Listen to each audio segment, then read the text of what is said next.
Innal hamdalillah nahmaduhu wa nasta'inuhu wa nastaghfiruh wa na'udzu billahi min syururi anfusina min sayyiati a'malina may yahdihillah fala mudhillalah wa may yudlil fala hadiyalah. Asyhadu an la ilaha illallah wa asyhadu anna Muhammadan abduhu wa rasuluh, amma ba'du.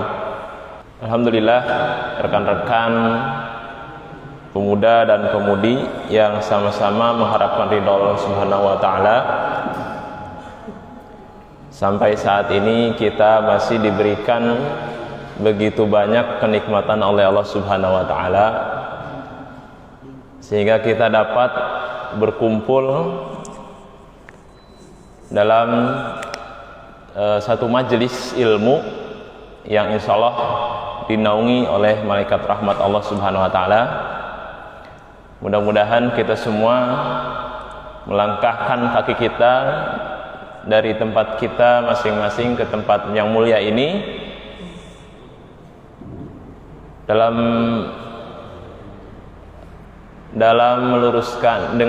meluruskan niat kita, yakni untuk mendapatkan ridha Allah Subhanahu wa taala. Hadirin rekan-rekan pemuda dan pemudi yang dirahmati oleh Allah Subhanahu wa taala. Pada kesempatan kali ini saya diberikan tugas untuk menyampaikan materi pada kajian rutin kita. Dan materi yang diusung pada malam ini yaitu agar kita jangan menjadi generasi yang lemah dan meninggalkan generasi yang lemah gitu. Ayatnya yang sudah sering kita dengar mungkin ya. Ayatnya bisa kita baca pada surat An-Nisa ayat 9. A'udzu billahi minasyaitonir rajim. Wal yakhshal ladzina law taraku min khalfihim dzurriyyatan dhi'afa khafu 'alaihim falyattaqullaha wal yaqulu qawlan sadida. Artinya, dan hendaklah takut orang-orang yang seandainya meninggalkan di belakang mereka generasi atau anak-anak yang lemah ya, yang mereka khawatir terhadap kesejahteraan mereka. Oleh sebab itu hendaklah mereka bertakwa kepada Allah dan hendaklah mereka mengucapkan perkataan yang benar. Nah, ini surat An-Nisa ayat 9 ini Allah secara tegas mengingatkan kepada kita semuanya agar kita takut manakala kita nanti meninggalkan keturunan atau generasi penerus kita yang lemah gitu ya. Otomatis kita pun sebagai generasi dari orang tua kita yang dulu, tentu yang dikhawatirkan oleh orang tua kita. Maka sebaiknya kita sebagai generasi dari orang tua kita itu, kita menjadi generasi yang tidak lemah gitu. Kalau kita memahami lebih luas dari ayat tadi, kita berbicara konteks kita ya. Ayat ini lebih menekankan kita hendaklah takut kalau kita punya keturunan ataupun generasi penerus anak-anak ya. Kan anak-anak itu ada anak biologis, ada anak ideologis gitu ya. Anak biologis ya anak kita, anak kandung kita. Kalau anak ideologis ya anak didik kita gitu. Ataupun remaja-remaja kaum muda yang lainnya, itu menjadi perhatian kita. Jangan sampai generasi muda kemudian menjadi generasi yang lemah ya. Nah, di sini pengertian lemah ini bagaimana gitu. Yang pertama, lemah di sini kalau lihat sababun nuzulnya itu berkaitan dengan sahabat bernama Sa'ad bin Abi Waqqas. Beliau itu ketika sakit dijenguk oleh Rasulullah. Ketika dijenguk oleh Rasulullah, sahabat Sa'ad bin Abi Waqqas ini, Sa'ad bin Waqqas ini, dia bertanya kepada Rasulullah, ya Rasulullah, saya ini punya harta dan punya putri satu-satunya yang akan mewariskan. Bayangkan punya seorang yang hartawan, yang kaya raya, punya ahli waris cuma satu, perempuan doang gitu. Eta mah anu jadi minantuna eta mah kacida non kacida bagja. Jadi Sa'ad bin Abi Waqqas, beliau ini punya harta dan punya ahli waris satu aja. Makanya dia bertanya pada ya Rasulullah, bolehkah saya mensedekahkan harta saya ini setengahnya gitu? Bolehkah saya menginfakkan harta saya ini setengahnya? Jadi setengah hartanya mau disedekahkan gitu ta. Bertanya kepada Rasulullah. Kata Rasulullah, jangan disedekahkan setengahnya. Kalau begitu sepertiganya ya Rasulullah gimana? Pertama kan bertanya 2/3-nya. 2/3 kan hampir semuanya. Jadi mun 5/3 ya kaduana gitu ta. Jadi hampir semua hartanya pengin disedekahkan. Jangan, kata Rasulullah. Kalau begitu, kalau setengahnya bagaimana? Jangan juga. Oh, berarti kalau sepertiganya bisa mungkin ya Rasulullah diinfakkan, disedekahkan. Maka kata Rasulullah, jangan, 1/3 itu sudah masih kebanyakan. Maka di akhir kata Rasulullah mengatakan, innaka antadhara warasataka agniya'a khairun antadharahum 'alatan yatakaffafunan nas. Sesungguhnya engkau meninggalkan keturunanmu dalam keadaan kaya, harta, banyak harta, itu lebih baik daripada engkau meninggalkan meninggalkan keturunanmu, anakmu dalam keadaan mereka itu miskin gitu ya, bahkan meminta-minta gitu. Jadi jangan sampai kaya raya orang tuanya diinfakkan semuanya, anaknya dibiarkan melarat, miskin, bahkan minta-minta. Itu tidak boleh, tidak dikehendaki oleh Rasulullah. Justru lebih bagus meninggalkan harta kekayaan itu buat anaknya supaya anaknya kaya dan cukup hidupnya gitu. Maka inilah yang pertama ya, pengertian pertama, lemah. Jangan meninggalkan keturunan itu yang lemah dari segi hartanya, ekonominya gitu ya. Kalau menurut sababun nuzulnya dari ayat ini. Namun yang dimaksud lemah di sini, jangan meninggalkan yang lemah di sini adalah jangan sampai meninggalkan generasi kita itu lemah imannya, lemah agamanya, lemah akidahnya gitu ya. Jadi kita peduli kepada generasi kita. Kita nih sekarang udah usia udah usia, kan dalam Islam itu membagi usia itu usia non? Dan jadi dalam Islam itu membagi usia itu, yang pertama usia lemah, anak-anak. Kemudian dari lemah meningkat usia kuat. Usia muda ini usia kuat gitu ya, penuh kekuatan gitu. Setelah itu Allah mengembalikan lagi ke usia lemah, usia tua. Nah, kita ini di usia kekuatan ya. Pemuda ini di usia kekuatan gitu. Potensi kekuatan itu banyak ada gitu. Ya, coba bandingkan dengan budak leutik gitu. Jauh kekuatannya kan beda.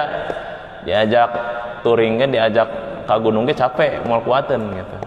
Beda dengan anak muda usia kita gitu. Sama juga dibandingkan dengan usia orang tua, lemah juga gitu. Nah, seperti itu. Nah, di usia kita juga peduli terhadap generasi yang akan datang. Ya, di generasi berikutnya dari kita. Jangan sampai kita sekarang misalnya tantangannya lumayan kuat, lumayan hebat, ya. Lumayan hebat tantangan kita itu. Boleh jadi, ya bisa jadi tantangan masa depan itu lebih kuat, lebih hebat lagi, lebih bahaya lagi gitu ya. Apalagi zaman teknologi ya. Kalau tidak bisa mengimbangi kemajuan teknologi gitu, kita zamannya bukan 4.0 lagi ya, tapi 5.0 generasinya teh. Jadi lebih cepat ini teh. Globalisasinya teh. Makanya boleh jadi nanti lebih besar lagi tantangannya. Makanya kita harus ikut peduli terhadap generasi yang akan datang. Kita siapkan juga gitu. Dan dari memahami ayat itu, nah bagi kita, kita pun sama dikhawatirkan oleh orang tua kita tadi. Maka sebaiknya bagi kita yang sudah merasa, sebaiknya kita menjadi generasi yang tidak lemah, yang kuat ya, harusnya yang kuat juga gitu.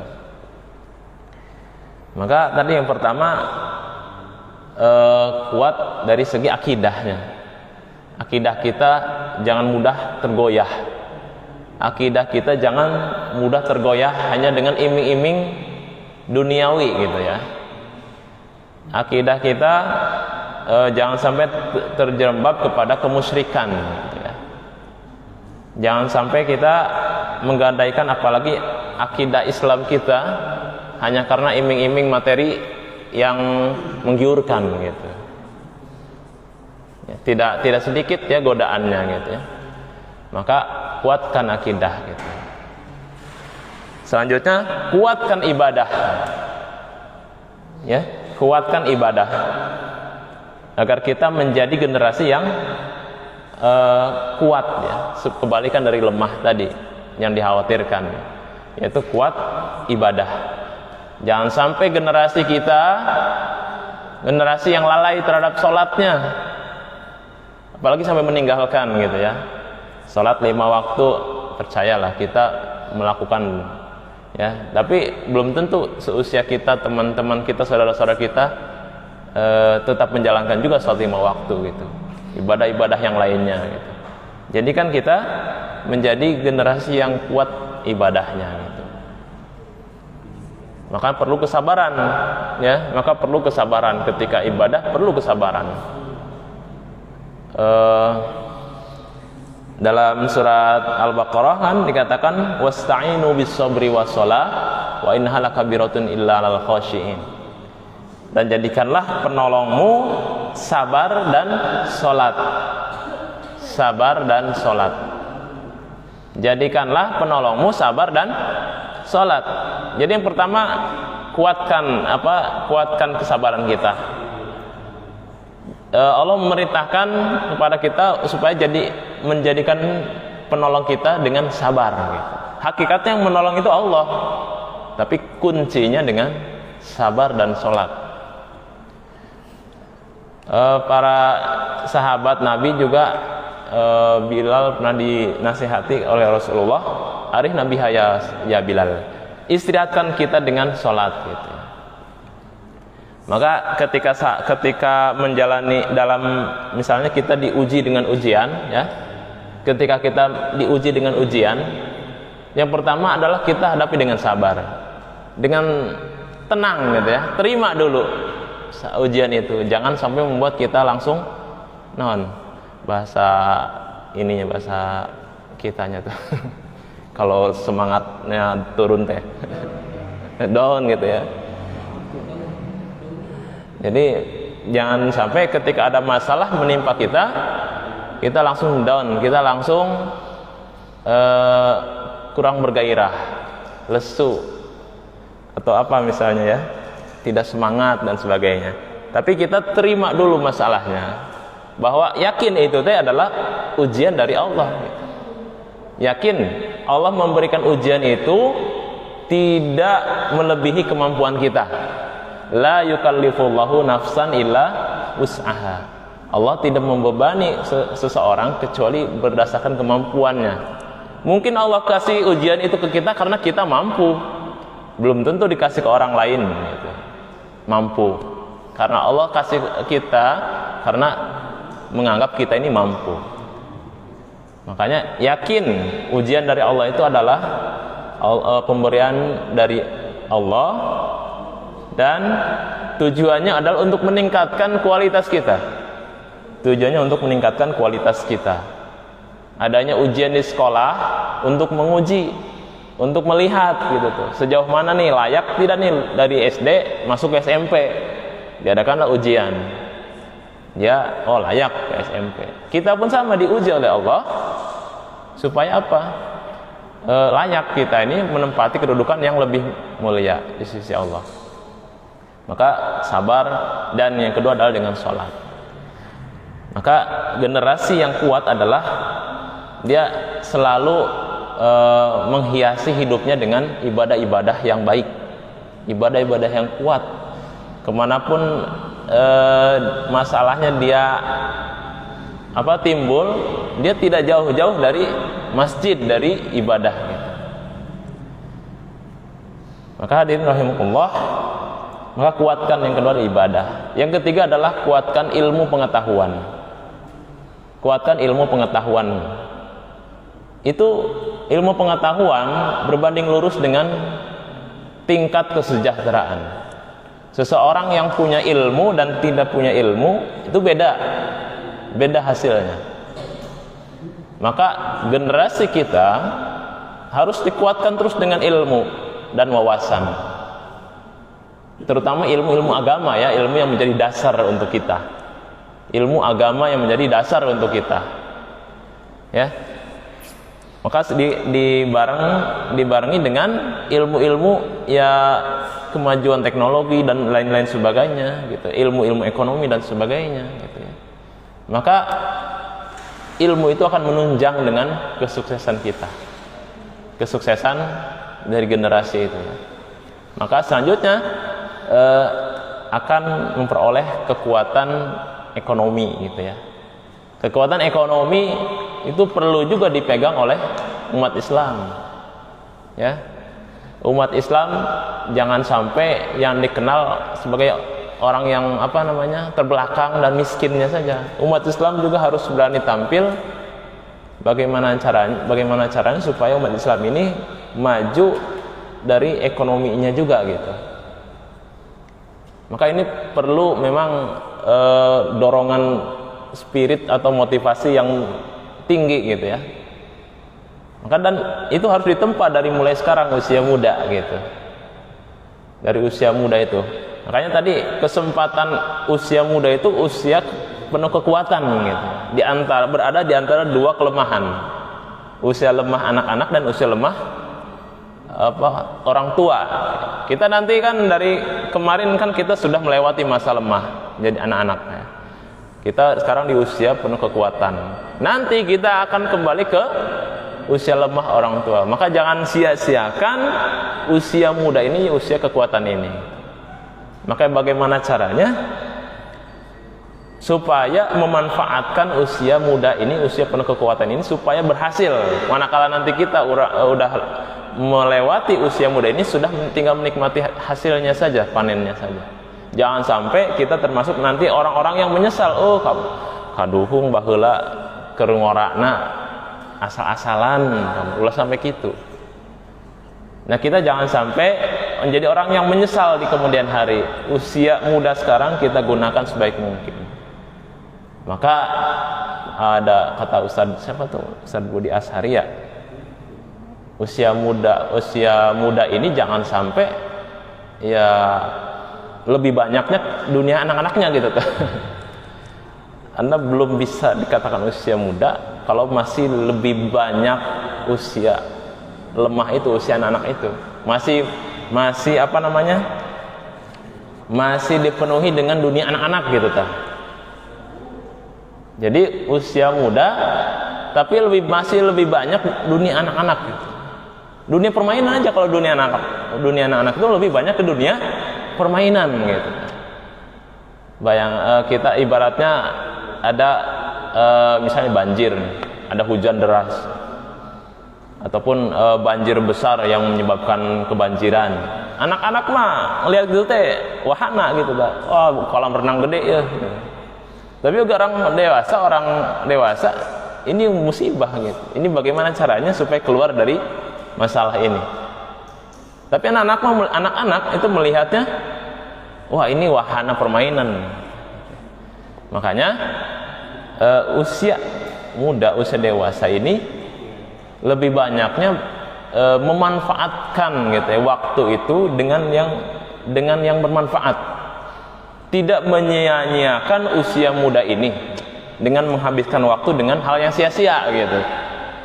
Itu ciri khas kaum pemuda ya, yang keluar dari usia anak-anak tadi. Maka tadi Ustaz Budi Ashari menyebutnya kalian belum layak disebut kaum muda kalau masih lebih banyak dunia anak-anaknya gitu.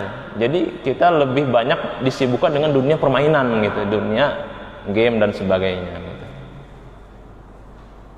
Hadirin rahimakumullah, maka jika kita melihat dulu di generasi Islam di awal itu banyak diwarnai oleh orang-orang anak-anak muda gitu ya. Kita melihat para sahabat di bidang keilmuan gitu ya. Ada Abu Hurairah, beliau meriwayatkan hadis sampai 5.470 hadis, sampai beliau hafal hadis sebanyak 5.470 hadis, sekitar 5.000-an. Dilanjut lagi dengan Siti Aisyah, lanjut lagi Ibnu Abbas, Ibnu Umar, Anas bin Malik, terus siapa lagi itu ya, Abu Sa'id Al-Khudri. Itu banyaknya adalah usia-usia muda gitu. Yang jarang sekali usia-usia seusia Abu Bakar, usia Utsman, Umar, jarang. Itu usia-usia muda gitu. Para pebisnisnya siapa, Abdurrahman bin Auf yang sering kita kenal, itu mulai bisnis dari mulai muda, bahkan sebelum nikah mulainya. Hijrahnya itu pas sebelum nikah. Pas udah hijrah ke Madinah, mulai berniaga di situ, mengumpulkan uang sedikit demi sedikit, kekumpul mahar, baru nikah. Berarti itu masih muda kali ya. Sampai akhirnya berniagaannya sukses gitu.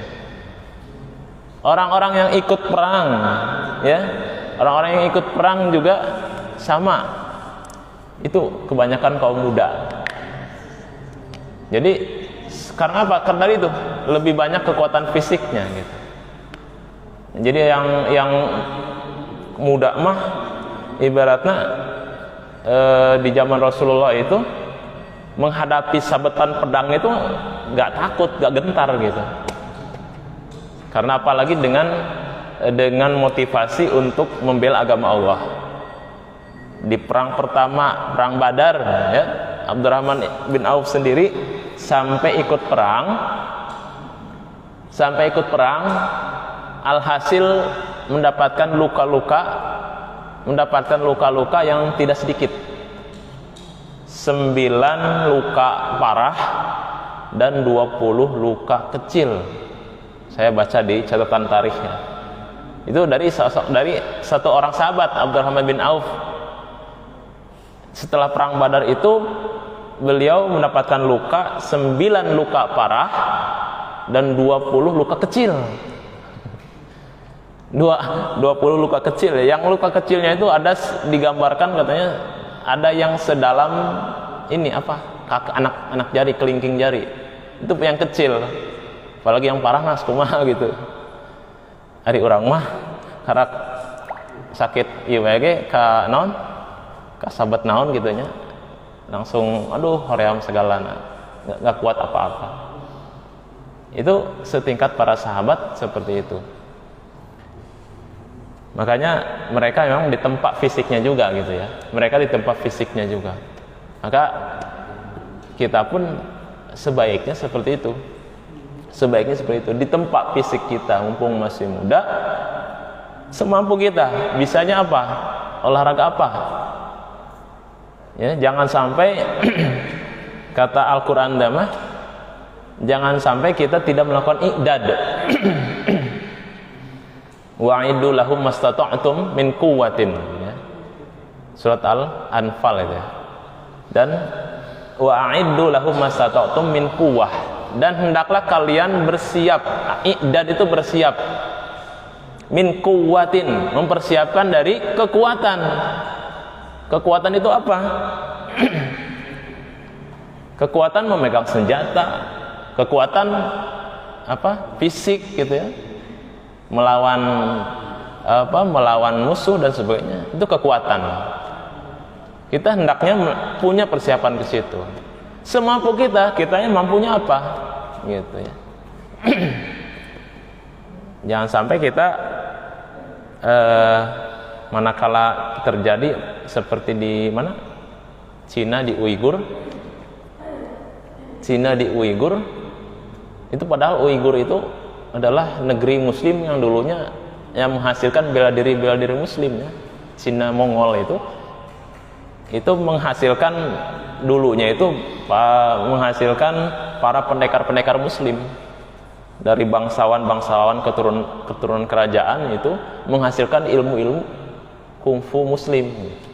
Tapi ternyata pada di akhir kemarin kejadian Uighur itu disiksa, ditindas oleh pemerintahan Cina. Mungkin kejadiannya Allah alam bisa seperti itu. Yang pasti mereka menjadi lemah sekarang gitu ya. Menjadi lemah gitu ya. Tidak jauh-jauh waktu ada pembantaian di mana, di Padang di Papua. Terakhir kemarin ada di Papua ya, orang Padang semuanya dibantai oleh orang-orang non muslim. Orang Padang kan orang Islam, kebanyakannya orang Islam. Di Papua itu pada dibantai. Yang terbaru kemarin tuh ya, karena apa ya? Karena kasus apa kalau itu simpang siur gitu ya. Tapi yang jelas itu sebuah kejahatan gitu.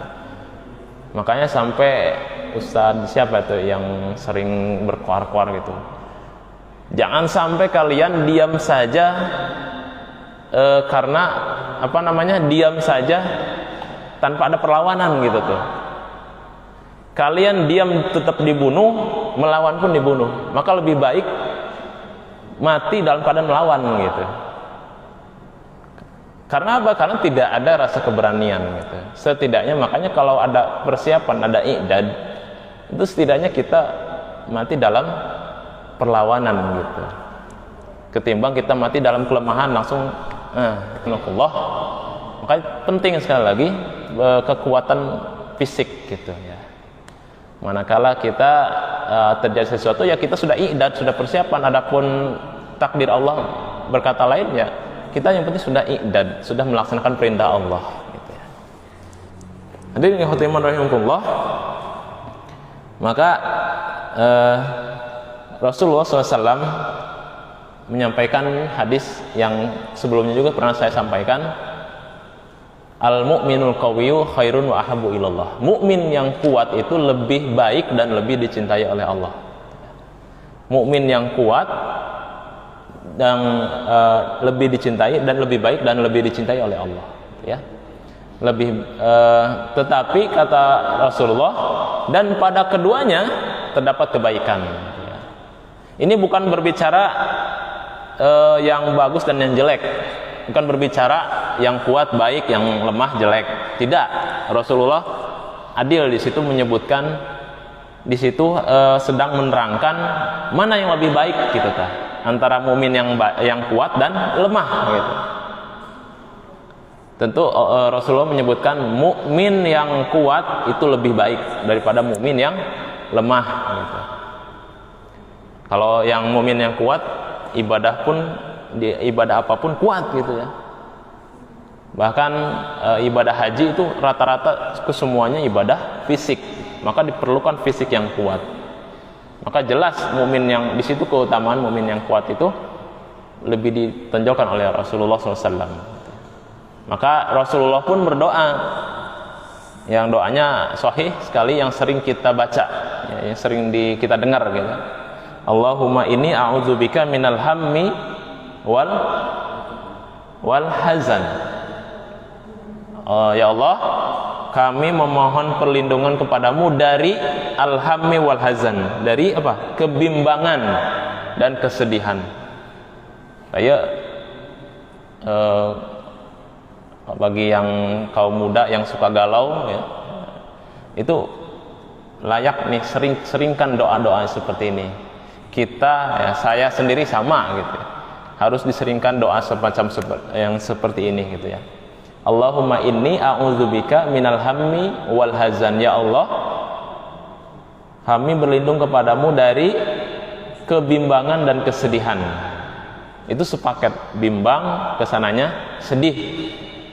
Udah bimbang, sedih aja gitu. Selanjutnya wa'udzubika minal ajzi wal kasali. Ya, dan aku berlindung kepadamu ya Allah dari kelemahan dan kemalasan.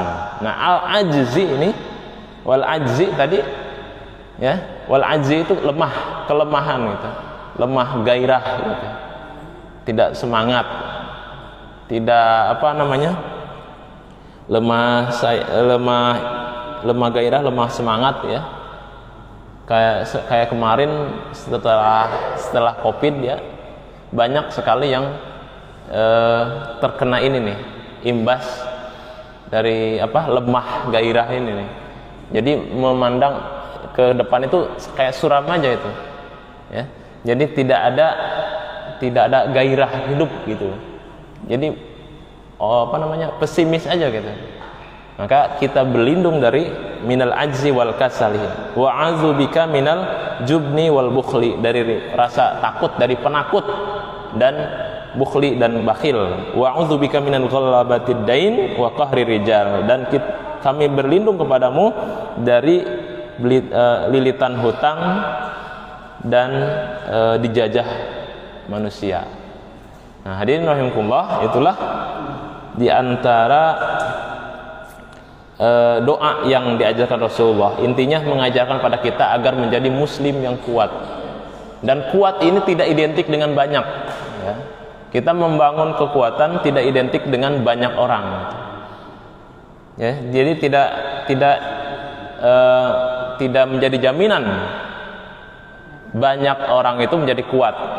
Boleh jadi sedikit tapi kuat dan membangun kekuatan. Sekali lagi, boleh jadi sedikit tapi kuat dan membangun kekuatan. Makanya di jamiah kita untuk ke sana membangun kekuatan gitu ya. Dalam surat Al-Baqarah kan dikatakan kam min fi'atin qalilatin ghalabat fi'atan katsirah.